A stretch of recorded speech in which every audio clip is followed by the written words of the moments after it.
I'm extremely thankful to the Director General, Mr.K.P. Yadav, for having given this opportunity for me to come here and take the training on emotional intelligence, communication and motivation. और आप खुद भी इतने बड़े motivator हैं sir, आपके साथ जो 5 मिनट मैंने गुजारे हैं इसमें आपने हमको बहुत कुछ सिखाया, इसके लिए मैं दिल से थैंक यू कहना चाहती हूँ। और मैं आशा करती हूँ कि जैसे आप जैसे लीडर्स अगर इंडिया को मिले तो I am sure the economy of the country is definitely going to go higher and we are going to make a mark in the world tomorrow. So it was a great pleasure, sir, to be with you.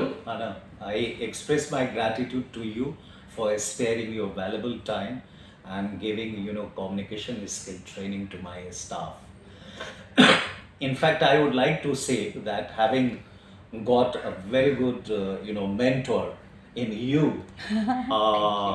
on the behalf of the trainees, I would like to say that तुम तसल्ली न दो, सिर्फ खड़े रहो।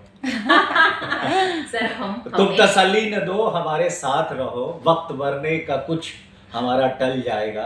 क्या ये कम है कि मसीहा के रहने ही से मौत का भी इरादा बदल जाएगा। अरे वाह वाह, thank you so much sir. मैं लास्ट में ये कहना चाहूँगी कि अगर आप अत्थर लेने जाते हो तो भले आप उसको ले या न ले, 2 बूंद जो उस अत्तर का आपके ऊपर आता है तो आप खुद भी सुगंधित हो जाते हैं।